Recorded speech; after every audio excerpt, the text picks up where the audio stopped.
unmatched selection, fast, free shipping, free, if it's free, it's me, free road hazard protection. TireRack.com is the way tire buying should be. Hey, welcome in, guys.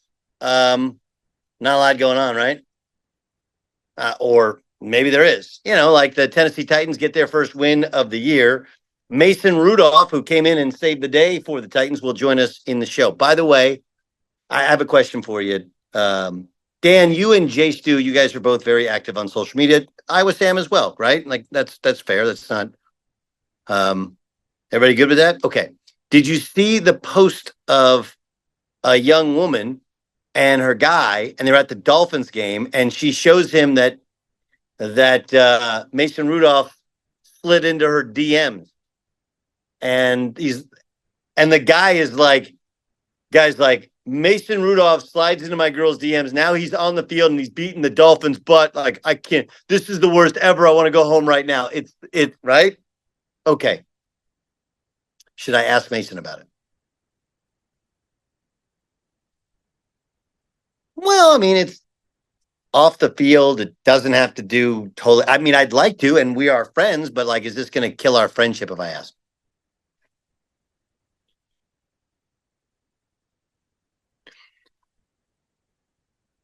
Okay.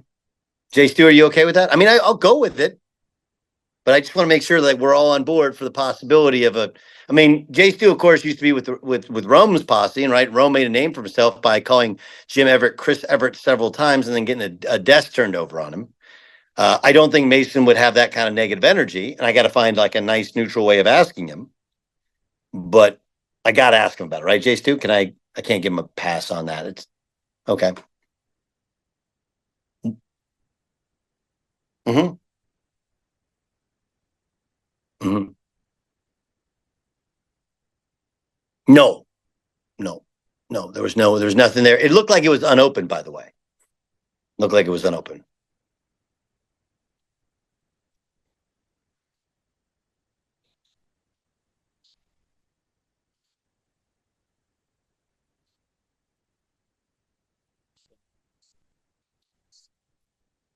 Hmm. You still in Miami? Hmm.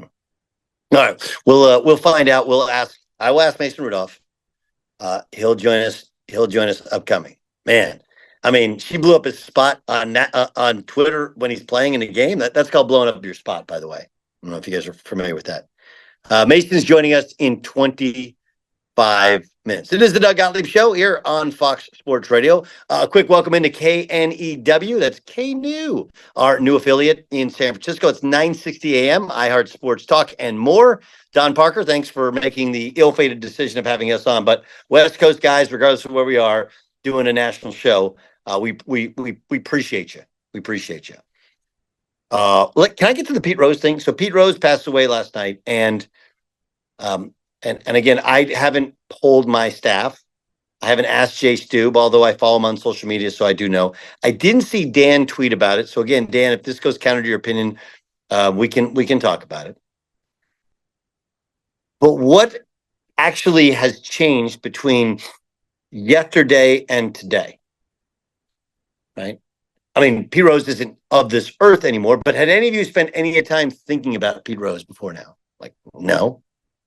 So this newfound push, and this always happens, right? And frankly, like I don't think Reggie Bush is to this point, but like Reggie Bush was taking money, got caught taking money, and now because you can take money, they gave him back his Heisman Trophy, and we acted like none of it ever happened. And Reggie Bush acts like he's a victim when he's not. Right.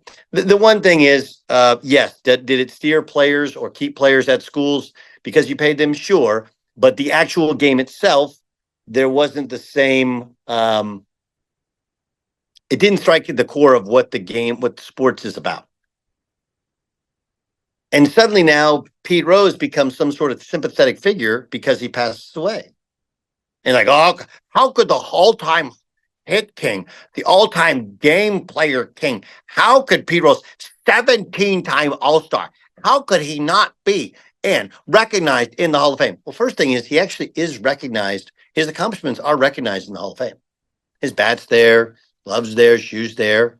Okay. And I'm not even factoring in some of the creepy off the field stuff. Like, don't care. I'm not using that to talk about whether or not Pete Rose should be in or shouldn't be in.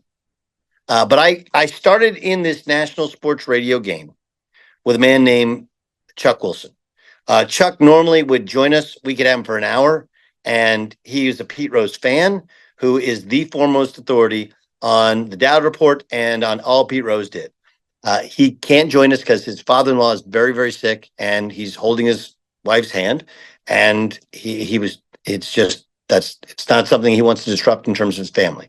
But what I did learn from him, going back again, I've been doing this for 22 years. Of the 22 years nationally, anytime Pete Rose comes up, there'll be somebody go, well, they just put him in. What's the point of having punishments? What's the point of having punishments? And oh yeah, by the way in which you get a punishment lessened in the court of law is what? Admit fault, admit guilt. You just admit it and we'll cut it down. And you know what Pete Rose never did? He never admitted it. Not only did he never admit it, but he wouldn't even admit to when he began betting on baseball. Pete's thing was like, well, I only bet on games for us to win. Okay, Pete, you do understand that if you call a bookie twice a week and bet on your team to win, and then you don't call your bookie, doesn't that mean you think you're going to lose? Right? And oh yeah, by the way, he started betting on baseball, not just as a manager, a player manager. So he could directly affect all of those games. And even the ones he didn't bet on, he could directly affect. The other part to it is you can load up your quality pitchers for those games that you bet on and essentially throw the other ones without throwing them. Pete Rose is a great player, all-time great. And the way in which he played the sport is the way in which you want anybody to play the sport. But when you violate the core tenets of what sports is about, specifically baseball, with a rule that was posted on every clubhouse wall, and then you deny, make yourself out to be the victim. Okay, then you do all kinds of things like I'm going to sell autographs right across the street from the Hall of Fame. Like Pete, he's not a great dude. He just wasn't. Let's not make him into some sympathetic figure. He was a great ball player that committed a crime against the sport of baseball. The punishment that they chose that everybody agreed with was a lifetime ban. That ban could have been lifted several times over had he at any point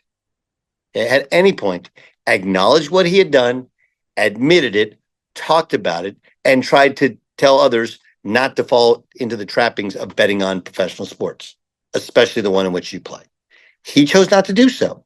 So the payment is just like when you like, hey, I'm going to fight this ticket. You fight that ticket. Like, you ever been to traffic court? The ticket. And what happens? I don't know if anybody's been in traffic court recently. I have. There's cameras everywhere. Like, I did not run that red light. And they're like, Mr. Gottlieb, this is your car. You ran the red light. And you know what happens? Because of their time, because of what they had to do, they're going to punish you to the complete extent of the law. They're like, okay, now it's a $350 ticket. Like, you know, you could have walked away with $100, but you chose not to do so. Let's not make Pete out to be anything more than an incredible player who played for a long time, who played baseball the right way. Except for the one thing, gambled on baseball. And then he lied about it. He claimed to never know when his first bet was, because if he did, he would say, which is in the Dowd Report, that he started betting on baseball when he was a player manager. In other words, he was still playing. So let's not act like he didn't have his hands on a baseball to make a play that could help or hurt his team. Just not that way. I feel zero sympathy for him not individually, personally being recognized in the Baseball Hall of Fame. None. And you shouldn't either. And don't believe these people that haven't done their homework, that simply all they want to do is grandstand and get people on social media or media to act like there's some hero championing the weak. That's not who Pete Rose was. Okay? Pete Rose did come from nothing and built himself into an absolute legendary baseball player.